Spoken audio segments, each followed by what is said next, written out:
Sakila Ramadhani, Adrian Bima, Darius Gayu Aryan. Ya, di sini kami mempresentasikan hasil diskusi kami yang berjudul metodologi dan metode pengajaran. Monggo dari Mas Darius dulu. Ya. Yang pertama yaitu konsep inti dari pengajaran atau proses pembelajaran digital. Yang pertama itu objektif. Objektif adalah tujuan atau tujuan yang ingin dicapai sebagai hasil dari proses pembelajaran. Dan di objektif ini ada beberapa tujuannya. Yang pertama yaitu tujuan motorik. Tujuan motorik ini mencakup semua tujuan yang berkaitan dengan pembelajaran keterampilan besar, baik pada tingkat umum, khusus, serta keterampilan koordinasi dan pengkondisian. Terus selanjutnya nomor 2 yaitu tujuan kognitif. Tujuan kognitif ini merujuk pada persepsi dan kemampuan pengambilan keputusan pemain, baik dari segi pengembangan permainan dan kemampuan mereka untuk belajar. Terus nomor 3 ada tujuan sosialisasi. Ini berhubungan dengan sosial dan keterampilan motorik. Sosialisasi melalui permainan, termasuk permainan kelompok, serta emosional dan tujuan sosial, dan hubungannya dengan nilai-nilai sikap para pemain dan perilaku mereka dan disiplin sosial. Untuk yang terakhir yaitu tujuan konseptual. Ini didasarkan pada pengetahuan tentang permainan dan strukturnya, seperti aturan, peraturan, konten game dan lain-lain. Lanjut. Untuk selanjutnya itu ada metode pengajaran. Metode pengajaran ini ada 2. Yang pertama yaitu metode tradisional atau arahan, yang kedua pendekatan modern untuk bermain di program atau metode aktif. Yang pertama metode tradisional atau arahan yaitu ini adalah tindakan mengajar sebagaimana didefinisikan dalam metodologi dan sarana yang digunakan pembelajaran tujuan harus dicapai. Dan di metode pengajaran ini ada beberapa poin. Yang pertama itu latihan yang terlalu spesifik berdasarkan instruksi langsung dengan tujuan yang jelas. Nomor 2, kegiatan dirancang dan diawali oleh pelatih dengan partisipasi minimal pada bagian dari pemain. Yang ketiga, kejadian skenario tertentu tanpa oposisi atau dengan serangan dan pertahanan yang dipimpin oleh pelatih sesi, membatasi kognitif pengembangan. Yang nomor 4, evaluasi berorientasi pada hasil dan sedikit perhatian dibayarkan untuk proses pembelajaran. Untuk selanjutnya, transfer antara latihan dan permainan nyata adalah terbatas atau sulit untuk diterapkan. Terus tidak cukup untuk waktu yang dihabiskan untuk keterlibatan motorik dan pemrosesan kognitif. Terus untuk pendekatan modern itu ada beberapa poin juga. Yang pertama, pemain adalah tokoh sentral, bukan pelatih, dan pendekatannya didasarkan pada pembelajaran aktif dengan tujuan yang lebih terbuka. Nomor 2, pelatih yang efisien, fokus pada teknik, taktik, dan keterampilan sosial dan motorik pada waktu yang sama. Nomor 3, ada keseimbangan antara pembelajaran motorik dan perkembangan kognitif anak atau pemain, membantu meningkatkan persepsi dan pengambilan keputusan keterampilan. Nomor 4, latihan yang dapat ditransfer ke game nyata situasi, versi mini dari game dan sosial dan latihan motor. Terus, kontribusi terhadap kreativitas pemain dan proses penemuan dan eksplorasi.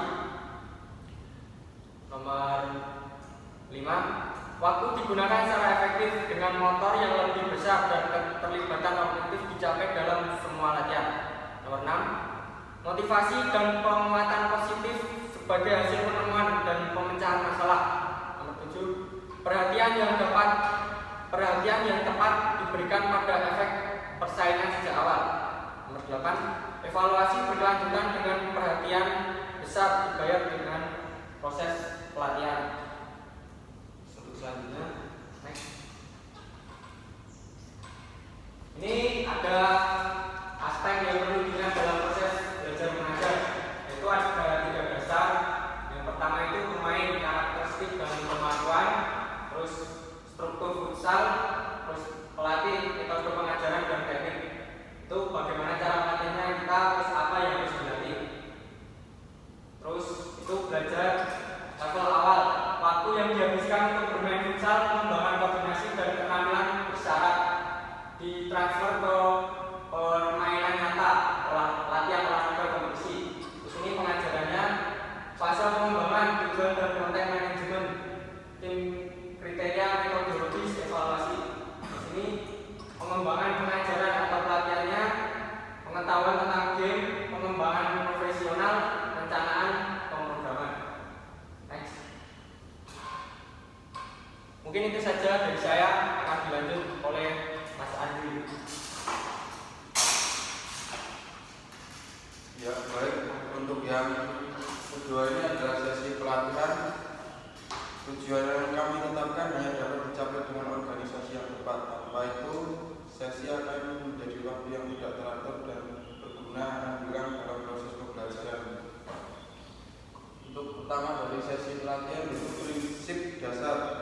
Sesi pelatihan harus disusun dengan cara yang memenuhi semua kriteria berikut. Yang pertama, sesi harus sekunder dalam pentingnya tujuan pembelajaran. Berbagai tahapan sesi pelatihan dipandang sebagai sarana untuk memperkenalkan dan konten yang spesifik untuk tujuan tertentu dan untuk melatih mereka di kedua umum dan jika perlu dengan cara tertentu. Sesi harus mendorong tingkat tinggi partisipasi dan keterlibatan. Organisasi membantu memelihara kebaikan hubungan antara para pemain itu sendiri dan antara pemain dan pelatih. Yang kedua, karakteristik umum. Yang pertama, sesi adalah unit dalam dasar dalam pelatihan antara pemain, perencanaan dan praktis dan penerapan spesifik pekerjaan mengajar mereka melalui aktivitas pemain. Pekerjaan yang dilakukan di setiap sesi memungkinkan pemain untuk mencapai tujuan yang ditetapkan untuk setiap tingkat. Sebuah sesi pelatihan khas harus memiliki berikut karakteristik. 1. Sesi pelatihan harus ditentukan oleh durasi dan disesuaikan dengan tahap pelatihan yang telah dirancangkan.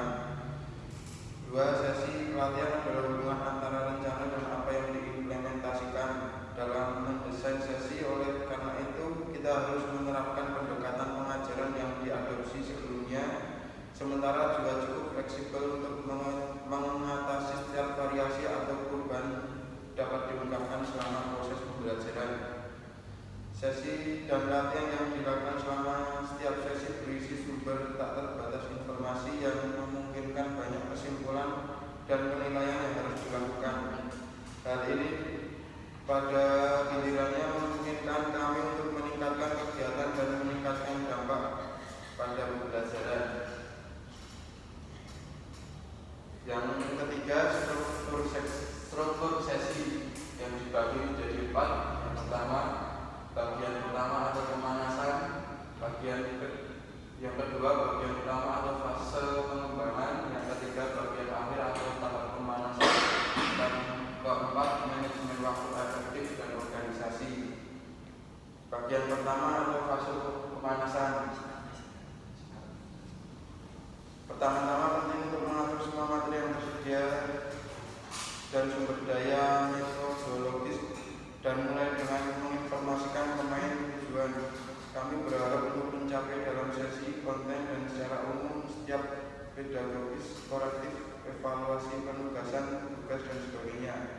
Tingkat intensitas pada awal sesi harus rendah sampai sedang. Ini memungkinkan pemain untuk secara bertahap meringankan jalan mereka dalam ide yang untuk mencegah mereka dari menjadi lelah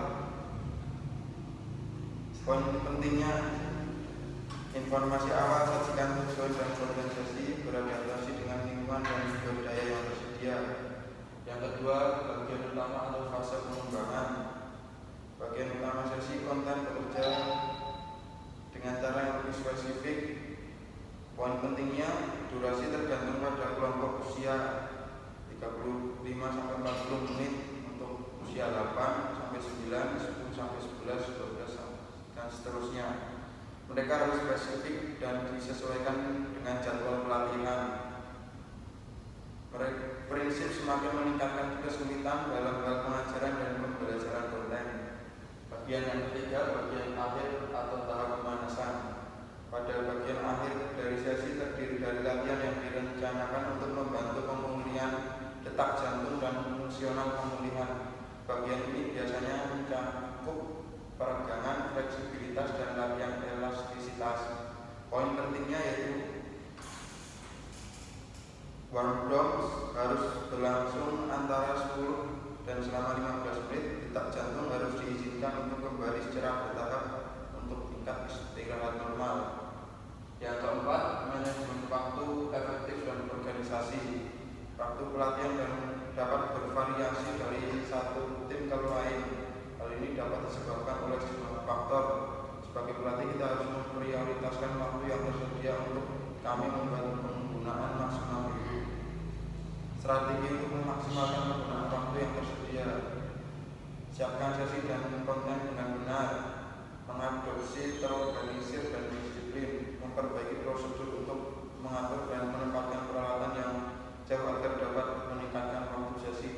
Mengintegrasikan latihan ke pemanasan sebagai sarana memperkenalkan isi bagian utama dari sesi. Baik, itu dari sesi pelatihan. Akan dilanjut yang ketiga, detak bela.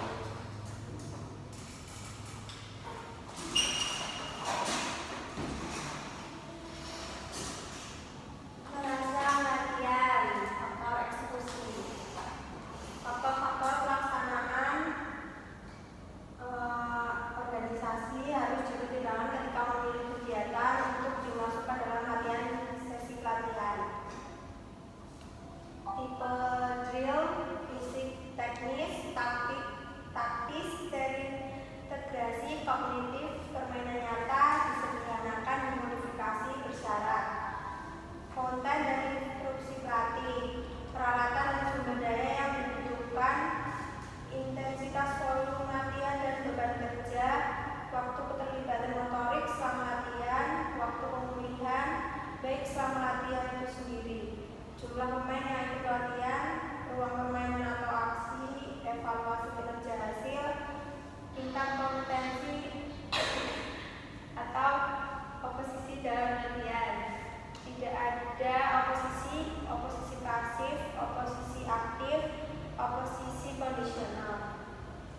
Model kognitif di bagian lain dari manual ini kita telah melihat bentuknya melatih berdasarkan permainan nyata. Dengan kata lain, untuk menganalisis permainan dan proses aksi permainan sebagai cara mengidentifikasi cara terbaik untuk melatih. Persepsi, keputusan, eksekusi yang efektif. Untuk merangkum, kami akan mendasarkan pengajaran kami pada model metodologis yang dibuat berdasarkan pengambilan keputusan. Karena ini akan membantu kami untuk mengembangkan pemain dengan potensi besar dalam hal kemampuan taktis dan pemahaman mereka tentang permainan. Kemampuan kognitif, pemain cerdas. Model pelatihan ini didasarkan pada hal-hal berikut. Menentukan elemen taktis asalkan mereka dapat ditransfer ke permainan nyata dengan perhatian difokuskan pada konten yang dipilih. Mengubah variabel latihan saat merancang latihan, ruang, waktu, jumlah pemain, perubahan peran, faktor perusak permainan, dan lain-lain. Mengasah proses belajar dengan mengubah game situasi, mengidentifikasi latihan di mana pemain terus-menerus mengambil keputusan dan yang melibatkan persaingan situasi, dominasi metode aktif sebagai pengajaran teknik, prinsip kesulitan yang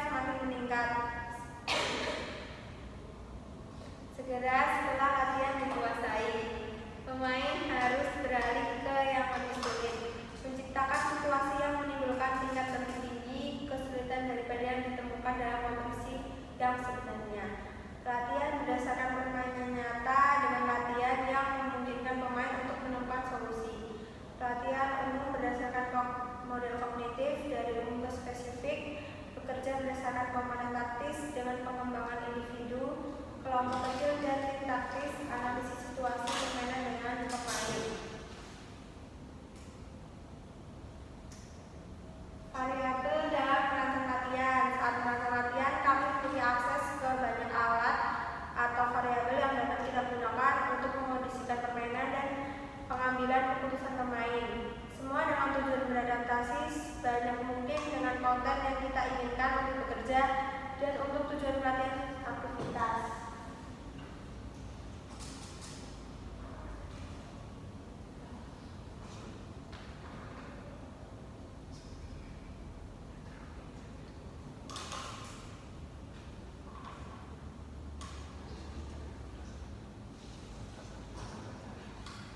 Ruang, wilayah bermain yang berbeda, wilayah bermain dengan pembatasan khusus, wilayah bermain dengan tindakan wajib game invasi kondisional. 1. Pembatasan hari aksi, perubahan periode permainan, hukuman atau penghargaan untuk hari aksi, main bermain simulasi. Goal, jumlah tujuan, ukuran tujuan, posisi tujuan dan tembakan tanpa tujuan. Peraturan, perubahan sistem pencetakan, aturan khusus untuk bermain baik dan hukum bermain buruk, kondisi tentang referee atau peraturan dalam game nyata, teknik variasi, perubahan atas bola, jumlah sentuh atau lulus, kondisi pada jumlah sentuhan dan kendali bola, kondisi di daerah kotak. Taktik variasi, variasi dalam menang pemain, peran khusus dan kondisi tentang variasi peran, kondisi pada taktik berbasis individu atau kelompok, kondisi atau pembatasan pada bola keputusan.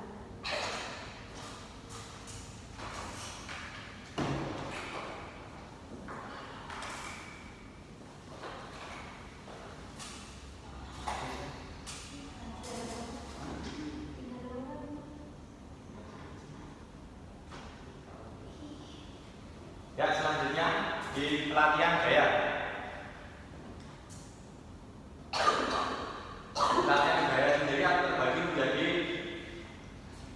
7. Yang pertama kita ada arahan, kontrol atau instruksi langsung, penugasan tugas, pengajaran timbal balik, reproduksi model individual atau program pengajaran metode aktif, penemuan terbimbing dan pemecahan masalah. Di sini saya akan menjabarkan terkait individual dan program pengajaran.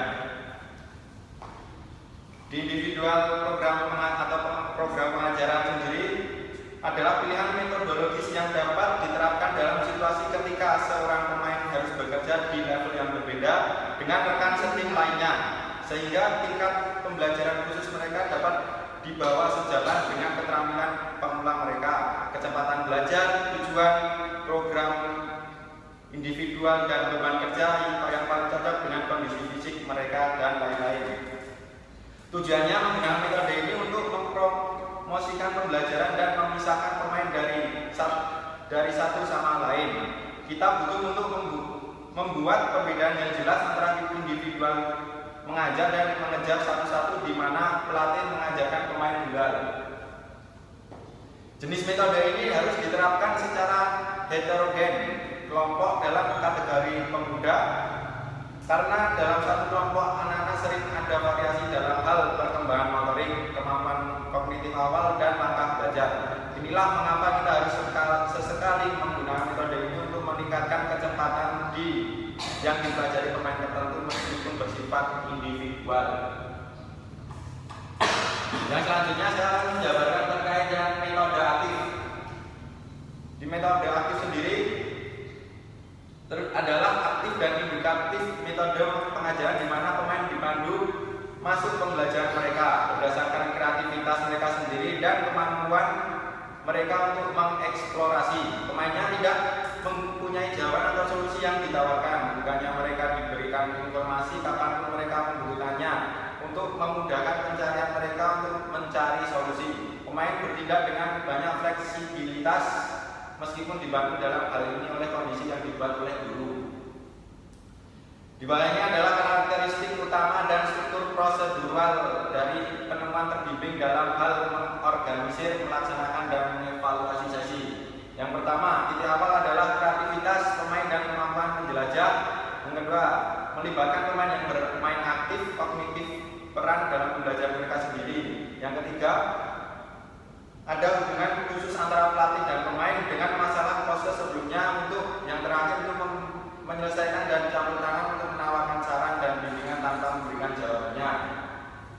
Yang selanjutnya, pemain harus membayangkan secara bertahap elemen yang akan menuntut mereka ke hasil yang diharapkan, yang akan memotivasi mereka untuk berprestasi. Selanjutnya, pemecahan masalah.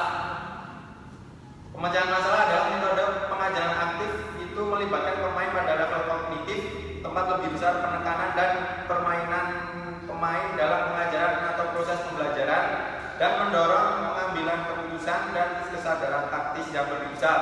Pemain harus menemukan solusi atau solusi yang mungkin untuk masalah atau tugas diatur oleh pelatih itu sendiri. Di bawah ini adalah karakteristik utama dan struktur prosedural penyelesaian masalah dalam hal mengorganisir, melaksanakan, dan mengevaluasi suatu sesi. Yang pertama, pelatih menimbulkan masalah atau menetapkan tugas berdasarkan pada situasi permainan untuk memicu kognitif. Setelah menyelesaikan konten pelatihan, pelatih kemudian menyajikan masalah. Selanjutnya, masalahnya harus merangsang kreativitas dan imajinasi atlet. Adanya disonansi kognitif berarti ada berbagai solusi untuk yang berbeda situasi permainan. Peningkatan operasi kognitif membawa peningkatan percobaan oleh pemain dan dalam respon teknis dan taktis mereka. Metode ini adalah tingkat di atas yang dipandu penemuan dan memaksa pemain untuk berpikir lebih jauh. Pelatih harus waspada dan memastikan hal itu pemain menafsirkan situasi dengan benar dari sudut pandang teknis. Metode ini sangat memotivasi pemain dan mendorong mereka untuk menjadi penasaran dan merasa ingin tahu untuk bereksperimen melihat sesuatu dari sudut yang berbeda. Belajar yang dihasilkan dari pemecahan masalah metode ini jauh lebih mudah untuk ditransfer ke game nyata untuk bermain. Evaluasi diri berikutnya merupakan bagian dari proses belajar mengajar. Pelatih membuat evaluasi hanya ketika pemain telah menyelesaikan pencarian mereka untuk solusi dan tidak mengesampingkan salah satu tanggapan diusulkan oleh pemain. Tujuan untuk pemecahan masalah sendiri yaitu sebagai berikut: untuk melibatkan pemain sepenuhnya dalam pengajaran, demikian membawa makna untuk belajar.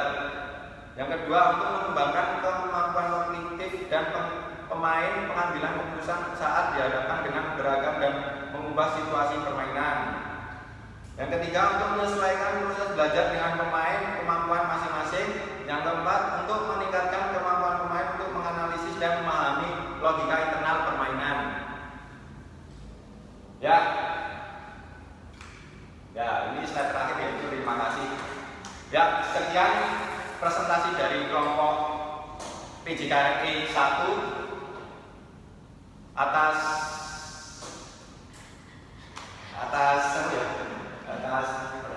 perhatian teman-teman dari video ini. Saya ucapkan terima kasih dan mohon maaf jika banyak salah dari kita dan masih banyak kekurangan. Kami mohon maaf. Sekian, wassalamualaikum warahmatullahi wabarakatuh.